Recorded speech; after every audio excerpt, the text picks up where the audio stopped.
تمہارا رزق بند ہے جی، بڑا تجھے پتا چل گیا رزق بند ہے. تجھے کس نے علم دیا کہ تو بتا رہا ہے کہ تیرا رزق بند ہے؟ کسی کے باپ میں ہمت ہے میرا رزق بند کر کے دکھائے؟ تم قرآن بھی پڑھو گے تو بے برکتی خود آئے گی نا. تم اللہ کے احکام کو توڑو گے بے برکتی تو خود آئے گی نا.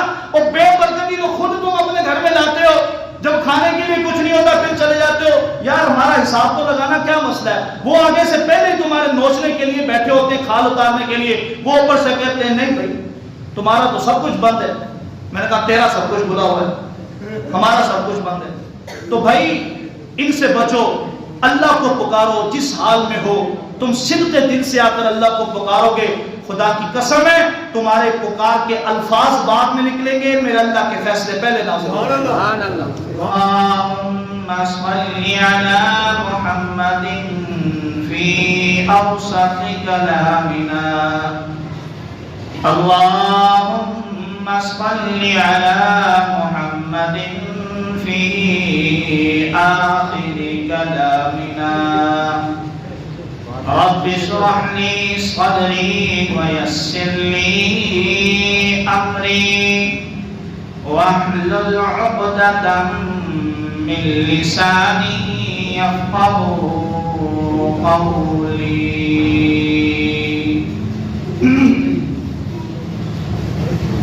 واجب الاحترام, قابل صد احترام, معزز مکرم محترم ذی وقار بھائیوں, بزرگوں, عزیز ساتھیوں, دوستوں, قرآن مجید فرقان حمید میں سے وہ آیت مبارکہ آپ حضرات کے سامنے تلاوت کی ہے کہ جس آیت مبارکہ کو جمعے کے پہلے خطبے میں بیان کیا جاتا ہے, اور اس آیت مبارکہ کا تعلق کس چیز کے ساتھ ہے. اس سے قبل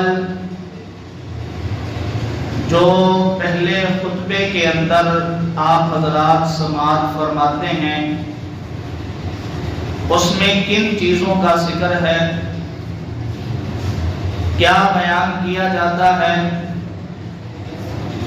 اور کس طرح کے احکامات رسول اللہ صلی اللہ علیہ وسلم نے جمعے کے خطبے میں ارشاد فرمائے.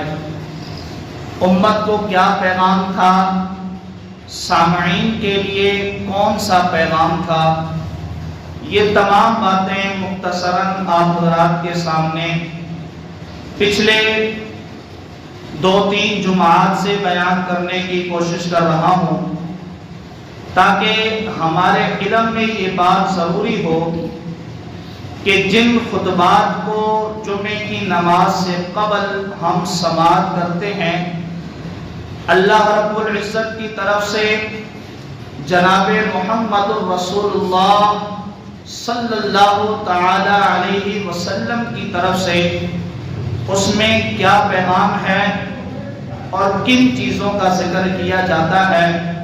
آپ حضرات کے سامنے خلاصے کے طور پر ایک بات عرض کر دوں.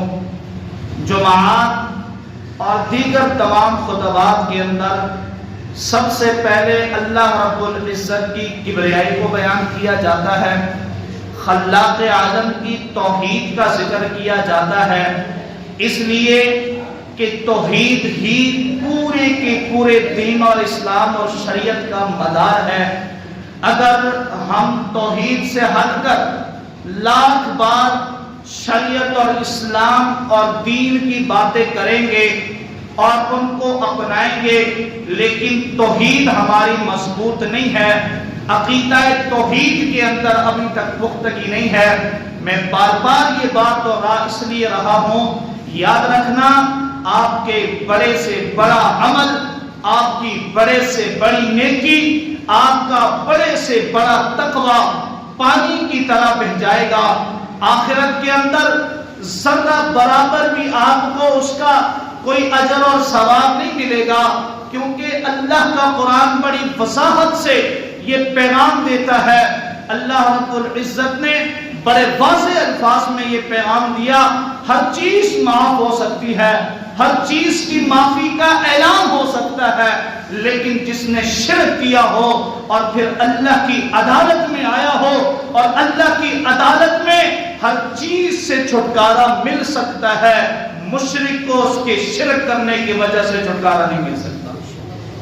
اس لیے کہ بنیادی وجہ، عقائد میں سے بنیادی عقیدہ ہے ہی توحید۔ اس لیے خطبے کے اندر سب سے پہلے جس چیز کا ذکر کیا جاتا ہے وہ اللہ کی توحید کا ذکر کیا جاتا ہے، اس کے بعد رسول اللہ صلی اللہ علیہ وسلم کی رسالت کا تذکرہ کیا جاتا ہے، خاتم النبیین کا اقرار کروایا جاتا ہے کہ رسول اللہ صلی اللہ علیہ وسلم اللہ کے رسول ہیں، اللہ کے بندے ہیں، اللہ کے پیغمبر ہیں، آپ کے بعد رسالت ختم ہو چکی، ختم نبوت کا صحرا آپ پر سجایا جا چکا ہے۔ اس کو عقیدہ رسالت کہتے ہیں، پہلے کو عقیدہ توحید کہتے ہیں، دوسرے کو عقیدہ رسالت کہتے ہیں۔ یاد رکھنا، اگر عقیدہ توحید تمہارا صحیح ہے، عقیدہ رسالت کمزور ہے، معافی پھر بھی نہیں ہونی، چھٹکارا پھر بھی نہیں ہونا۔ ہاں، عقیدہ رسالت اتنا ہی مضبوط ہو، عقیدہ توحید بھی اتنا ہی مضبوط ہو جتنا کہ اللہ رب العزت نے اس کی مضبوطی کا حکم دیا ہے۔ آپ علیہ السلام کے عقیدہ رسالت کے بعد پھر اللہ رب العزت کے محبوب پیغمبر نے اپنے فرامین کے ذریعے سے اور صحابہ کرام نے اپنے اقوال کے ذریعے سے، علماء محدثین نے اپنی دعاؤں کے ذریعے سے کچھ باتوں کا ذکر کیا ہے، کچھ باتوں کی کرنے کی تلقین کی ہے، کچھ باتوں کے نہ کرنے کا ذکر کیا ہے۔ میں مختصراً آپ حضرات کے سامنے رکھوں گا، لیکن یاد رکھو ہر خطبے کا خلاصہ لب لباب اس چیز پر ہے، ہر خطبے میں اللہ کی توحید کا اعلان ہوتا ہے، رسول اللہ صلی اللہ علیہ وسلم کی رسالت کا اعلان ہوتا ہے، گناہوں سے بچنے کا، بدعات سے بچنے کا، رسومات سے بچنے کا اعلان ہوتا ہے، یہی پیغام ملتا ہے۔ کاش کہ ہم نے کچھ عربی پر عبور حاصل کیا ہوتا، جتنی میرے مسلمانوں کے اندر تگ و دو انگلش حاصل کرنے کی پیدا ہو رہی ہے، میں چاہتا ہوں اللہ ان کے دلوں میں اس بات کی تگ و دو بھی ڈال دے، عربی زبان کی محبت بھی ہمارے دلوں کے اندر آ جائے۔ کیوں کہ یہ ام اللسان ہے، یہ تمام لینگویج اور تمام زبانوں کی ماں۔ اللہ کے پیغمبر نے اگر کسی زبان کو کہا ہے تو وہ عربی زبان ہے۔ عربی زبان جنتیوں کی ہے، عربی زبان ہمارے محبوب ہمارے رسول صلی اللہ علیہ وسلم کی ہے۔ قرآن عربی بھی ہے، احادیث عربی بھی ہے، اور دیگر جتنے مسائل ہیں جو علماء مفقہین نے، علماء محدثین نے، علماء مفسرین نے لکھے ہیں، یہ سب عربی میں تھے۔ بعد میں علماء نے ان کی اردو شروحات لکھی، اردو ترجمے لکھے جو ہمارے پاس پہنچے۔ اگر ہمیں عربی پر کچھ مہارت ہو، کچھ پتہ ہو تو ہم بخوبی ان مختصر سے خطبات کو سمجھ سکتے ہیں، عمل پیرا ہو سکتے ہیں۔ آپ سنتے ہیں الحمدللہ علی ذاتی عظیم الصفات سمیع السمات کبیر شان جلیل القدر رفیع الذکر متعال امر جلیل البرہان، یہ وہ صفات ہیں جن صفات کا تذکرہ ہم ان صفات کے ذریعے سے اللہ رب العزت کی وحدانیت کا تذکرہ کرتے ہیں۔ اس سے آگے چلیے، پھر اللہ رب العزت کے بعد ہم اس کے بعد رسول اللہ صلی اللہ علیہ وسلم کی ختم نبوت کا ذکر کرتے ہیں۔ وَنَشْهَدُ أَن لَا إِلَٰهَ إِلَّا اللَّهُ وَحْدَهُ لَا شَرِيكَ لَهُ وَنَشْهَدُ أَنَّ مُحَمَّدًا عَبْدُهُ وَرَسُولُهُ۔ یہ کیا ہے؟ یہ رسول اللہ صلی اللہ علیہ وسلم کی اور رسالت کا اقرار ہے۔ رسول اللہ صلی اللہ علیہ وسلم کی رسالت کے اقرار کے بعد پھر آگے جو ہم سماعت کرتے ہیں کہ وصلی اللہ علیہ وعلی آلہ واصحابہ ہم اجمعین، یہ رسول اللہ صلی اللہ علیہ وسلم، اللہ کے نبی کے صحابہ، ان تمام پر درود بھیجا جاتا ہے۔ ہم درود بھیجتے ہیں تنہائی کے اندر، لیکن آپ کو اس خطبے کے ذریعے سے یہ پیغام ملتا ہے آپ اللہ کے رسول صلی اللہ علیہ وسلم کے ساتھ ساتھ رسول اللہ صلی اللہ علیہ وسلم کی مقدس ترین جماعت صحابہ پر بھی درود و سلام کا نذرانہ پیش کیا. یہ خطبے کے اندر سکھایا جاتا ہے، یہ بتایا جاتا ہے. آگے بتایا جاتا ہے اما بعد فیا ایھا الناس وحدوا اللہ، یہ پیغام دیا جاتا ہے. پھر اللہ کی توحید کا پیغام، یا ایھا الناس، اے لوگو وحدوا اللہ، اللہ ایک ہے، اللہ ایک ہے. اللہ کی وحدانیت اسی کی ہے. تمام تر تصرفات کائنات کے اندر اسی خالق کے کائنات کے ہیں، سب کچھ اسی کا ہے. فَإِنَّ التَّوْحِيدَ رَأْسُ الطَّاعَاتِ وَاتَّقُوا اللَّهَ، توحید کے معاملے میں اللہ سے ڈرو، اللہ سے ڈرو، اللہ سے ڈرو. کیوں؟ اس لیے کہ سب سے پہلے جس چیز کا تم سے پوچھا جائے گا وہ یہ توحید ہوگی، اور اگر توحید مکمل، کامل اور اکمل ہوگی تو آگے کے مراحل بھی آسان ہو جائیں گے، آگے کے درجات بھی آسان ہو جائیں گے، آگے سوال و جواب دینا آسان ہو جائے گا. واتقوا اللہ، توحید کے معاملے میں اللہ سے ڈرو.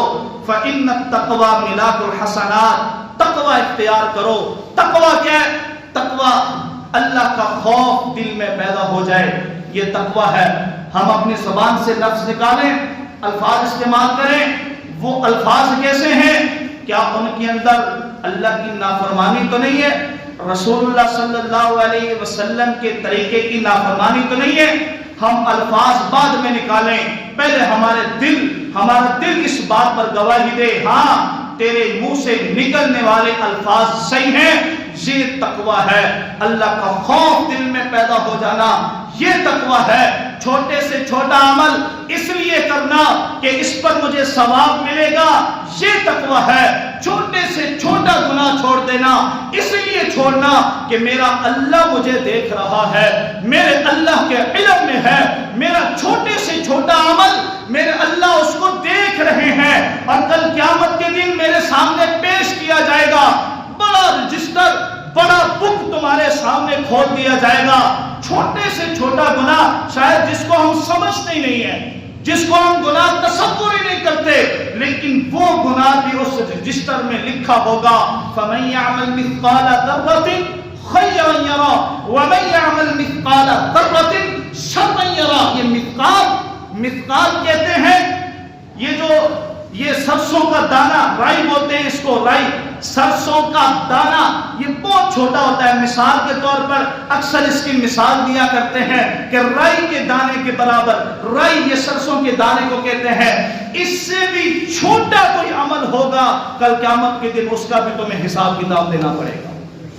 فَمَن يَعْمَلْ مِثْقَالَ ذَرَّةٍ خَيْرًا يَرَهُ وَمَن يَعْمَلْ مِثْقَالَ، اگر وہ بہتر ہے، اگر وہ اچھا عمل ہے تو اچھائی کے ساتھ جوڑا جائے گا، اگر وہ برا عمل ہے تو برائی کے ساتھ جوڑا جائے گا. یہ تصور نہ کرنا کہ میں چھوٹے سے چھوٹا گناہ بھی کر جاؤں گا، معافی بھی نہیں مانگوں گا، شاید اس کا حساب نہیں ہوگا. یہ غلط تصور ہے، یہ ہماری بدگمانی ہے. چھوٹے سے چھوٹے عمل کا کل قیامت کے دن حساب دینا ہوگا. اسی لیے فرمایا واتقوا اللہ فإن التقوى ملاک الحسنات. آگے فرمایا وعلیکم بالسنہ، تم پر اپنے نبی کی سنت کو لازم ہے کہ اس کو پکڑو. فإن السنة تهدی إلى الإطاعة، سنت اپنانے سے پتہ ہے کیا فائدہ ہے؟ ہم کہتے ہیں یار ہم سے نیک اعمال نہیں ہوتے، میں نماز پڑھنے کی کوشش کرتا ہوں، دل نہیں چاہتا نماز پڑھنے کا.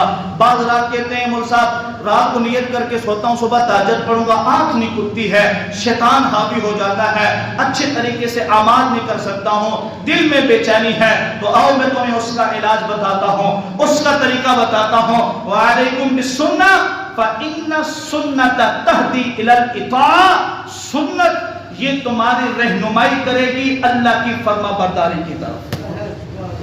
اگر چاہتے ہو اللہ کے فرما بردار بن جائیں، اگر چاہتے ہو نافرمانیاں چھوڑ دیں، اگر چاہتے ہو اللہ کے ولی اور قریب ترین لوگوں میں ہمارا شمار ہو، تو پھر کیا ہے؟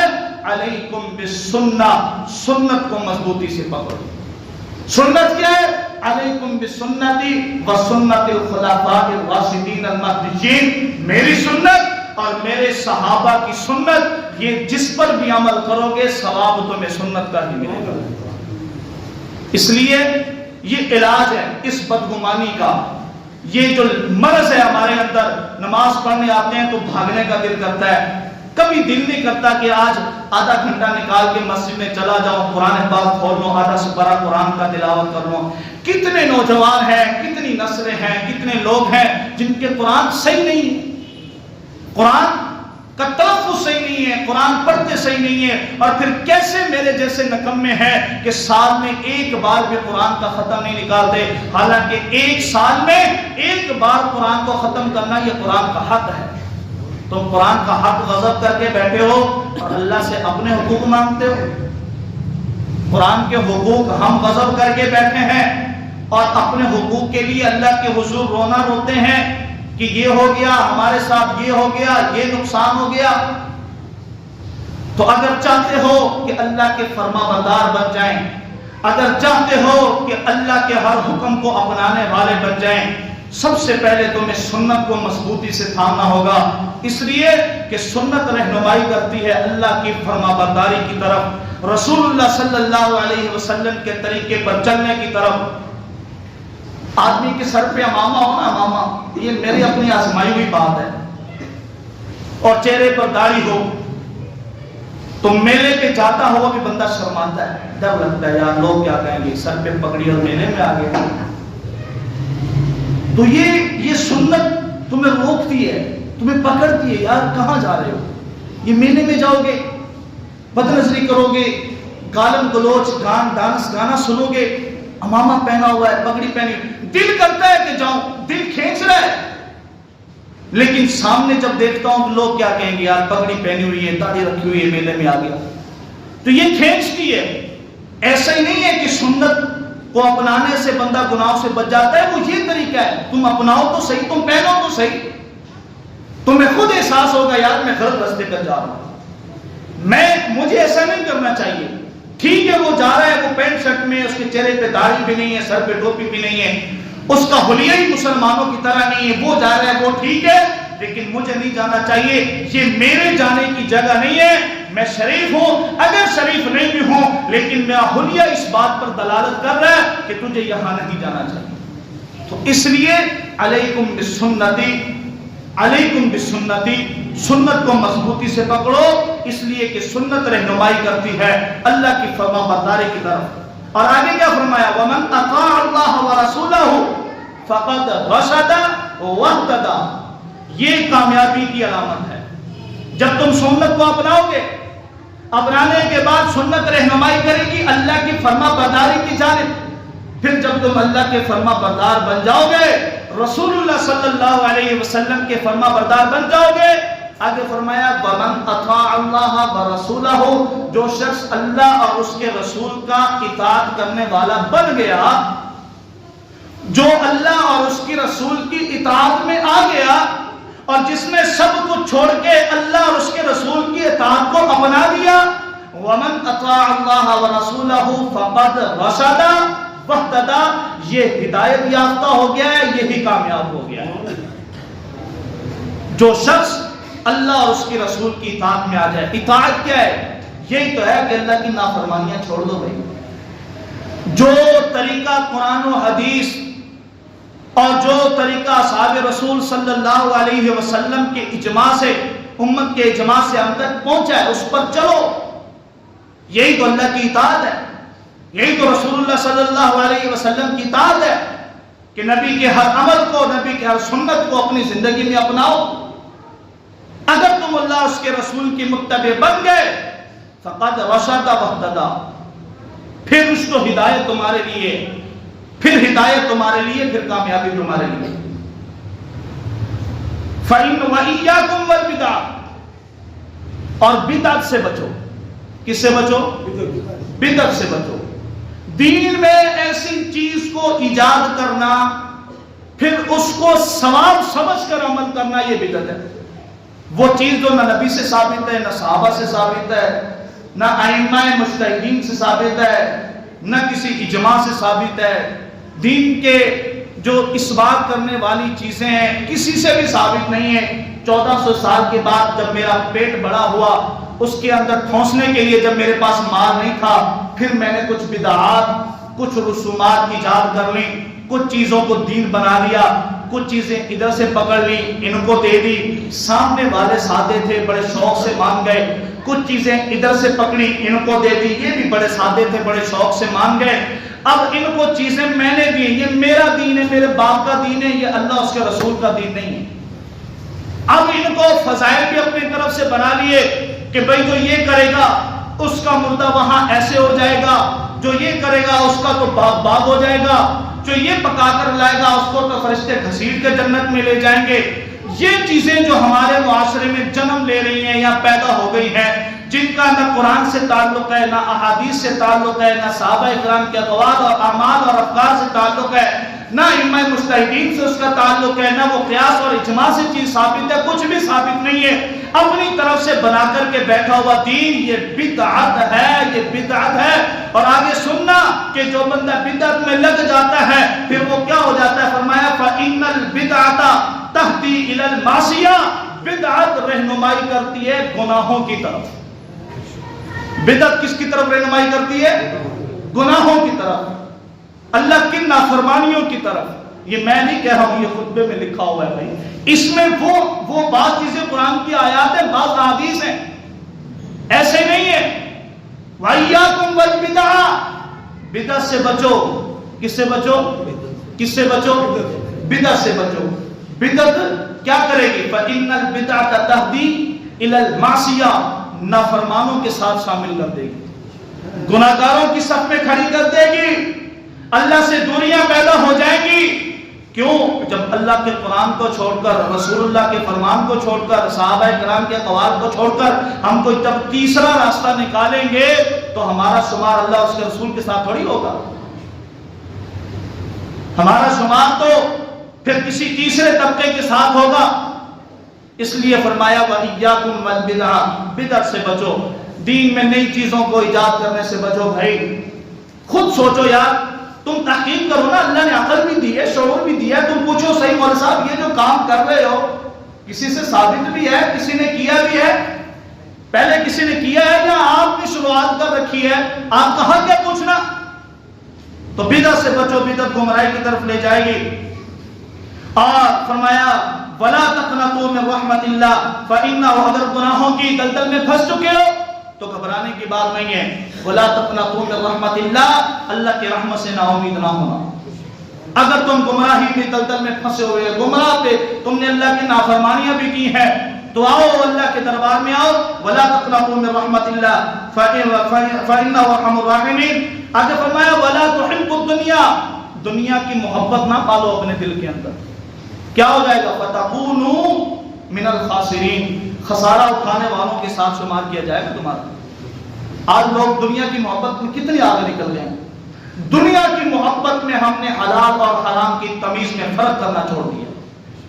دنیا کی محبت میں، دنیا کی محبت ہے، مالدار چاہتا ہے میں اور مالدار ہو جاؤں، راستہ نہیں دیکھتا، طریقہ نہیں دیکھتا کہ مال میں نے لانا کیسے، اس کا کسی کو پشیمانی نہیں ہے، بس آئے، چاہے حلال کے رستے سے آئے، حرام کے رستے سے آئے، رشوت کے رستے سے آئے، سود کے رستے سے آئے، اللہ معاف کرے کوئی بھی غیر شرعی رستہ ہو، مال آئے جس طریقے سے آئے، فرمایا کہ دنیا کی محبت کو اپنے دلوں میں پال نہ لینا، کہیں ایسا نہ ہو کہ تم بھی خسارہ اٹھانے والوں میں سے ہو۔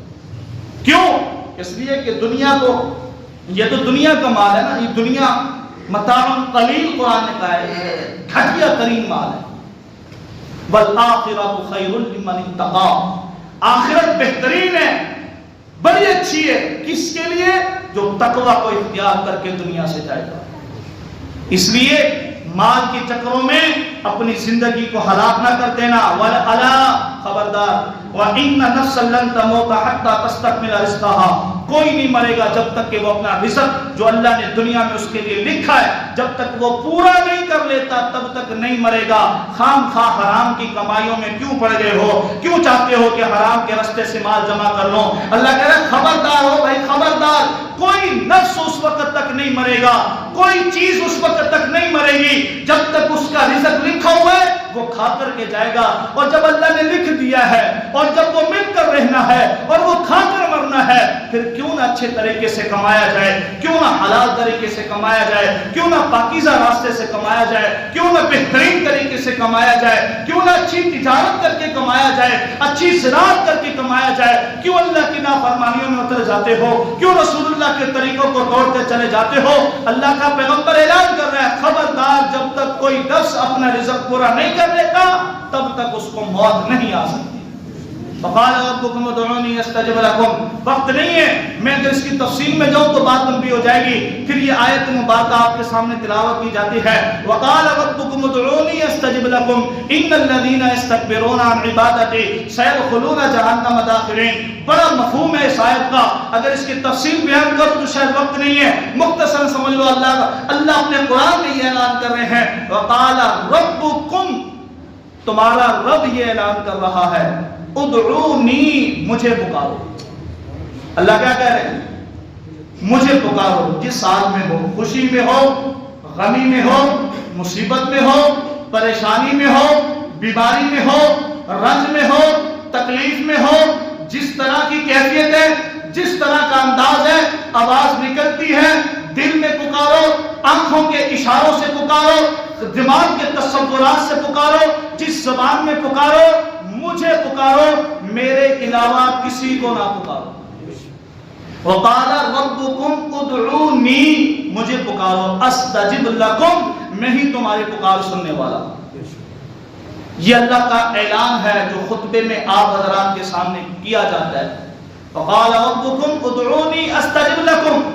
اور آگے پھر فرمایا ان الذین یستکبرون عن عبادتی، جو لوگ تکبر کرتے ہیں اللہ کو پکارنے سے، اعراض کرتے ہیں، اللہ کو چھوڑ کر کسی اور کو پکارتے ہیں، فرمایا سیدخلون جہنم، عنقریب اس کو جہنم، ان کو جہنم میں ایسے ڈالا جائے گا، داخرین کر کے ڈالا جائے گا، ان کو ذلیل اور خوار کر کے جہنم میں ڈالا جائے گا. جو اللہ کے علاوہ کسی کو پوچھتے ہیں. آج ہم نے اللہ کے علاوہ کتنوں کو معبود بنائے ہوئے ہیں، کتنے سارے ہمارے ہیں جن کے سامنے ہم اپنی مشکلات کو رکھتے ہیں. اور بھائی عقل کے ناخن لو، اللہ نے عقل اور شعور دیا ہے، کسی نے کسی کو بنایا ہوا ہے، کسی نے کس کو بنایا ہے. آج کل سب سے زیادہ جو معبود ہے نا، یہ جو تعویذ دھاگے والے، سب سے بڑے تو یہ معبود بن کر بیٹھے ہیں.